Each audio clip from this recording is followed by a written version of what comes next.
নমস্কার বন্ধুরা, পায়েস কিচেনে সবাইকে স্বাগত জানিয়ে শুরু করছি আমার আজকের রেসিপি।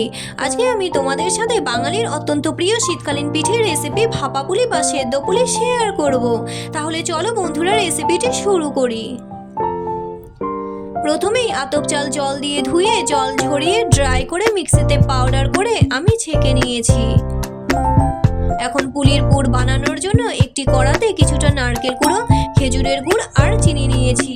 অল্প একটু জল দিয়ে সব কিছুকে ভালো করে নেড়ে চেড়ে মিশিয়ে নিচ্ছি। চিনি আর গুড় মেল্ট হয়ে গেছে। এবারে এর জল ভালো করে শুকিয়ে নিয়ে এর টেস্ট বাড়ানোর জন্য কিছুটা দুধ এর মধ্যে দিয়ে দিচ্ছি।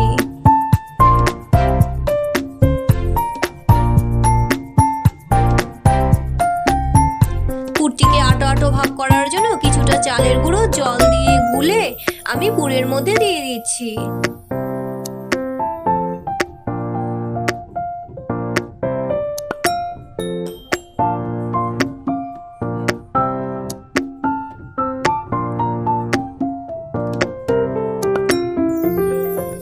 পুরটি আটো আটো হয়ে গেছে। এবার পুরটিকে আমি নামিয়ে নিচ্ছি। পুলির ডো বানানোর জন্য একটি কড়াতে 2 কাপ মতো জল, স্বাদ মতো নুন আর 2 বাটি আতপ চালের গুঁড়ো নিয়ে সব কিছুকে ভালো করে মিশিয়ে নিয়ে আমি একটি মণ্ড মতো বানিয়ে নিচ্ছি।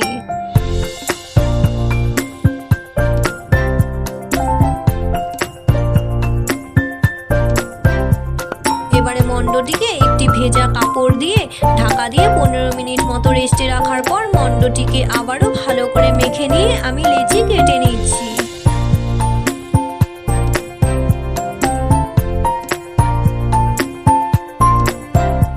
এবারে লেচিটিকে হাতের সাহায্যে গোল করে কিছুটা চালের গুঁড়ো মাখিয়ে নিয়ে আমি বাটির শেপ দিয়ে নিচ্ছি। এখন নারকেলের পুর এর মধ্যে ঢুকিয়ে নিয়ে প্রথমেই বাটির 2 সাইডকে এইভাবে জয়েন করে নেব। এখন পুলির ওপরের দিকটা এইভাবে মুড়ে নিচ্ছি। এখন একটি অন্য স্টাইলে আমি পুলি বানিয়ে দেখাচ্ছি তোমাদেরকে। প্রথমেই লেচি কেটে হাতের সাহায্যে গোল করে চালের গুঁড়ো মেখে নিয়ে বাটির শেপ দিয়ে নিয়ে এর ভেতর নারকেলের পুর দিয়ে দিচ্ছি।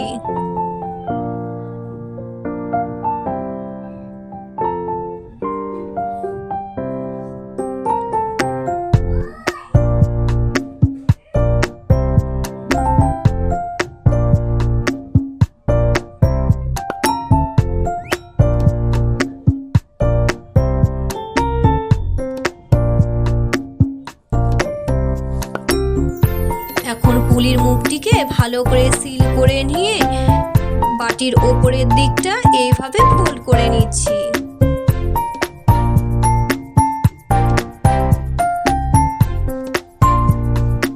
সব পুলিগুলি আমার বানানো হয়ে গেছে।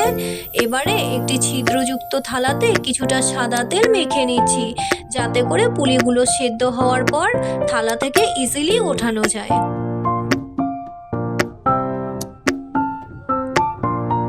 এখন একটি গামলাতে জল ফুটিয়ে নিয়েছি আমি।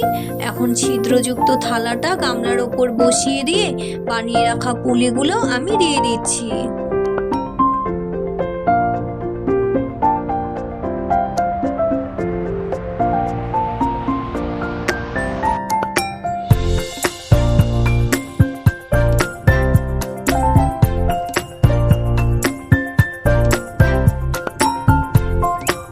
এবারে ঢাকা দিয়ে 10-15 মিনিটের জন্য লো টু মিডিয়াম ফ্লেমে পুলিগুলি সেদ্ধ করে নিয়েছি। 15 মিনিট পর আমি ঢাকা খুলে নিচ্ছি। পুলিগুলি এখন কিন্তু আমার সেদ্ধ হয়ে গেছে। এবারে পুলিগুলিকে আমি নামিয়ে নিচ্ছি।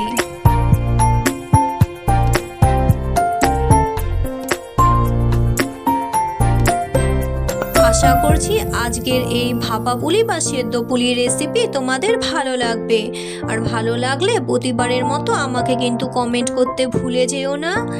আজকের মতো এই পর্যন্তই। আবারও আসছি নতুন রেসিপি নিয়ে। ততক্ষণ পর্যন্ত সবাই সুস্থ থেকো ও ভালো থেকো। টাটা।